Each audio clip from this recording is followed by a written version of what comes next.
గంగయ్యనాయుడు గారు, ఆ మధ్య వరుసగా మీరు రాయలసీమ, నెల్లూరు, ప్రకాశం జిల్లాలకు సంబంధించి కొన్ని సామాజిక సమావేశాలు చాలా విరివిగా నిర్వహించారు. తిరుపతి, హైదరాబాద్లో కూడా మీరు ఒక రౌండ్ టేబుల్ సమావేశం చాలా పెద్ద ఎత్తున నిర్వహించారు. మీరు ప్రధానంగా రాయలసీమ, నెల్లూరు, ప్రకాశం జిల్లాలకు సంబంధించి సామాజిక వర్గానికి ఇన్ని స్థానాలు ఇచ్చి తీరాలి, అయితే ఏ రాజకీయ పార్టీ కూడా ఆ విధమైనటువంటి అడుగులు వేయటం లేదు, చాలా నిర్లక్ష్యానికి, నిరాదరణకి మా సామాజిక వర్గం గురవుతోంది అని మీరు ఈ సమావేశాలను నిర్వహించిన తర్వాత ఈ గ్రేటర్ రాయలసీమ ఏదైతే ఉందో, ఈ ఉమ్మడి రాయలసీమ, నెల్లూరు, ప్రకాశం జిల్లాలో ఎక్కడెక్కడ మీ సామాజిక వర్గం ఏదైతే ఉందో దాని యొక్క డెన్సిటీని చాలామంది గుర్తించినా కూడా గుర్తించనట్టు, ఉన్నా కూడా లేనట్టు ఒక హై డ్రామా క్రియేట్ అయింది. 11th అవర్ వచ్చేటప్పటికి వైసీపీ కావచ్చు, లేకపోతే తెలుగుదేశం కావచ్చు, ఈ రెండు ప్రధాన రాజకీయ పార్టీలు విస్మరించి ఇక్కడ ఈ సామాజిక వర్గం లేదన్నట్టు వాళ్ళ సొంత సామాజిక వర్గాలకే వాళ్ళకి అగ్రాసనాలు వేసుకోవడం మనందరికీ తెలిసిందే. దీని పట్ల అసలు గంగయ్యనాయుడు గారి స్టాండ్ ఏంటి, గంగయ్యనాయుడు గారి మిషన్ ఏంటి? ఇప్పుడు ఏదైనా సలహా ఇచ్చే స్టేజ్లో కూడా నేను ఉన్నానని నేను అనుకోవటం లేదు. ఎందుకంటే ఏజ్ ఈజ్ క్రైటీరియా. 75 years దగ్గర వచ్చిన వాళ్ళు ఏం చేయగలుగుతారు? ఏమి చేయలేరు. మహా అంటే ఒక సలహా ఇవ్వగలుగుతారు అనుభవంతో. ఈ వర్గం, ఈ సామాజిక వర్గం వెనకబడింది అనడానికి ఏ రకమైన సందేహం లేదు. అక్కడ మనుషులు ఎక్కువ ఉన్నా కూడా వాళ్ళకి సీట్లు లేవు. ఇప్పుడు ఆరు రాయలసీమలో తీసుకుందాం, బలిజాస్.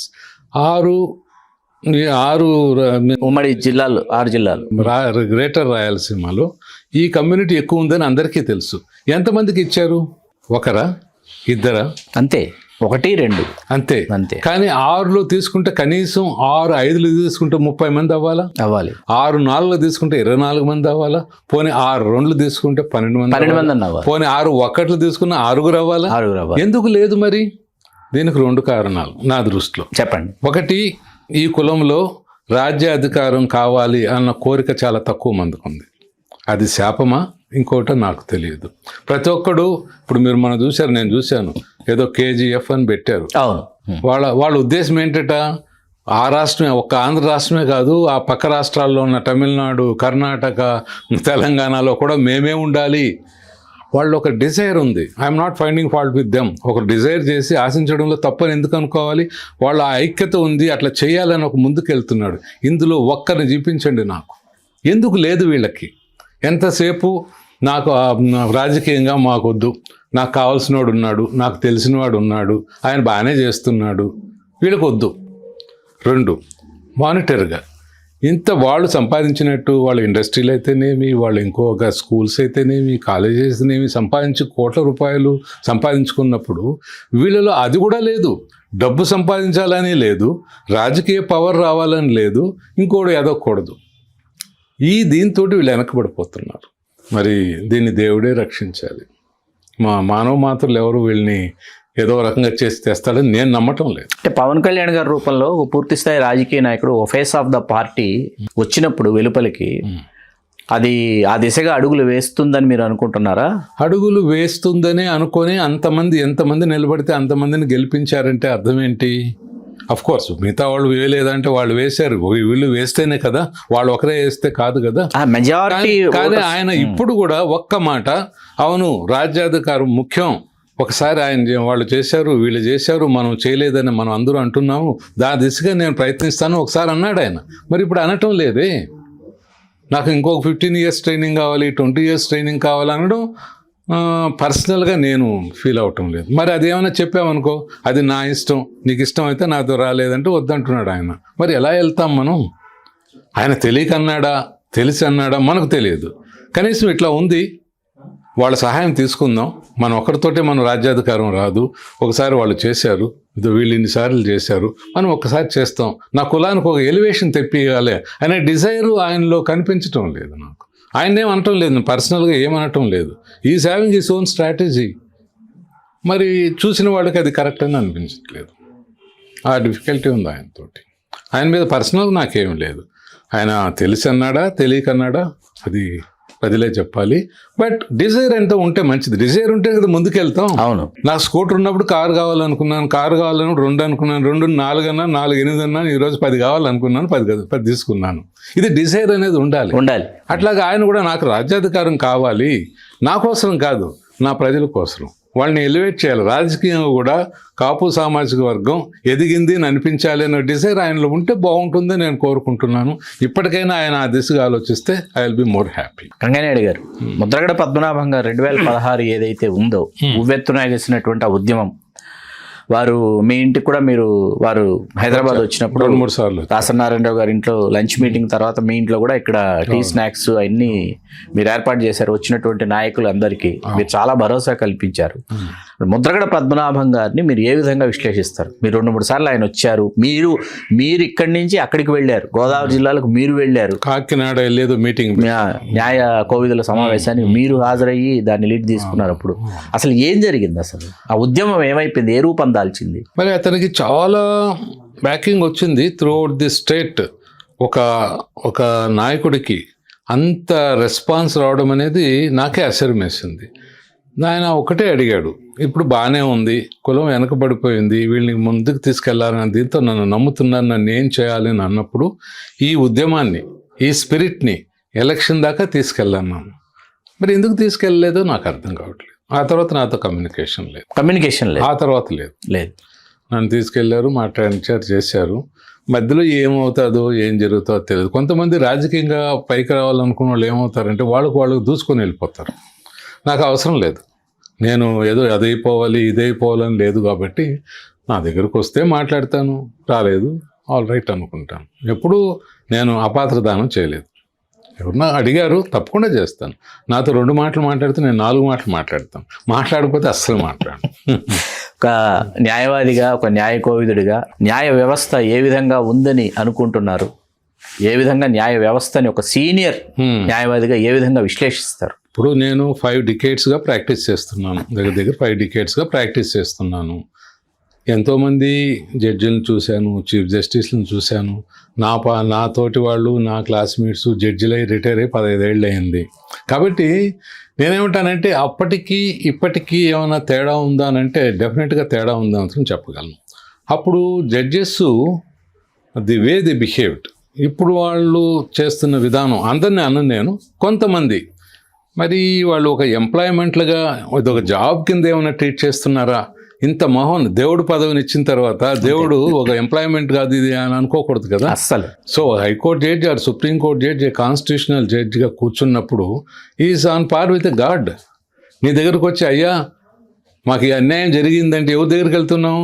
వెళితే దేవుడి మీద నమ్ముకున్నాడు, గుడికి వెళ్ళి దండం పెట్టి అయ్యా నాకు అన్యాయం జరిగింది న్యాయం చేయంటున్నావు. అట్లా కోర్టుకు వెళ్ళి కూడా అన్యాయం జరిగింది న్యాయం చేయంటున్నావు.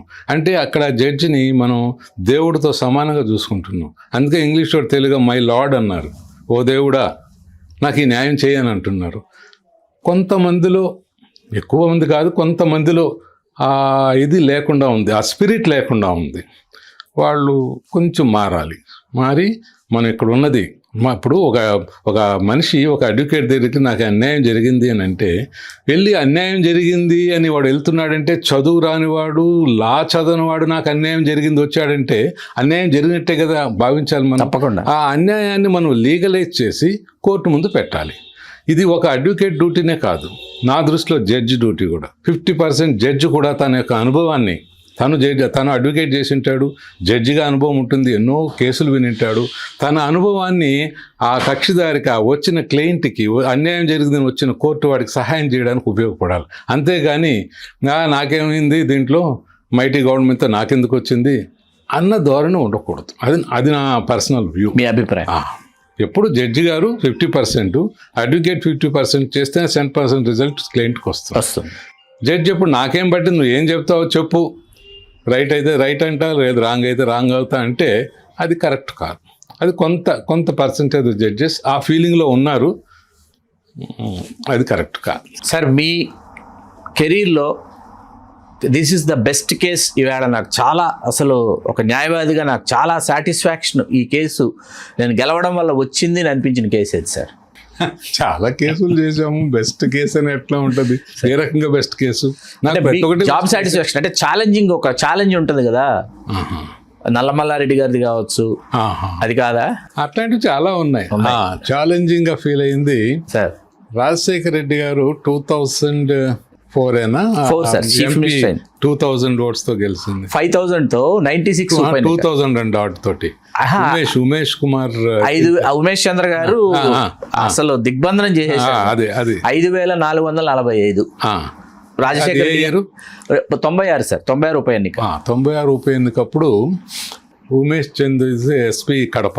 ఇతను ప్రతిసారి ఏ మాటకు ఆ మాట ఎలక్షన్లో ఇదేదో సీక్రెట్ ఏముంది, కొన్ని చేసుకునే బూతులు ఉంటాయి, అవి కలిసి వస్తుంది, ఎక్కడన్నా తగ్గినా కూడా అది జరుగుతూ ఉంది.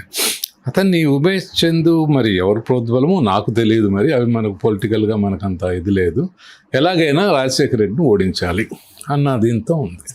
రాజశేఖర రెడ్డి గారు ఓడించాలంటే ఏం చేయాలని మార్గం వేశారంటే 20 బూత్స్ ఎక్కడైతే వీళ్ళు రీచ్ చేసుకోగలుగుతారు, రాజశేఖర రెడ్డి గారి వర్గం లేదు నిలబడి మనకు అన్ని పడిపోవాలి ఇక్కడ అనుకునే బూతులు ఉంటాయి కదా, కొన్ని ఏ పార్టీకైనా ఉంటాయి. ఆయనకి అది ఉన్నట్టుండి ఇంకో వారం రోజులు ఉందనంగా 20 బూతులను తీసి కడపలో పెట్టారు. ఉమేష్ చంద్ర నేను ఇక్కడ కూర్చుంటాను, వీడు ఎలా రీచ్ చేస్తాడో నేను చూస్తానని కూర్చున్నాడట.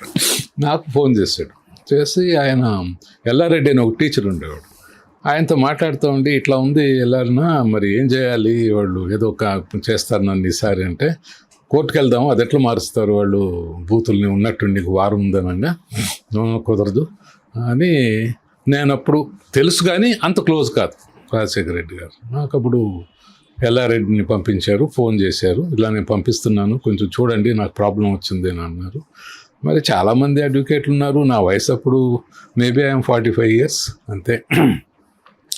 సరే ఛాలెంజ్గా తీసుకున్నాను. ఆ రోజు మూవ్ చేశాను.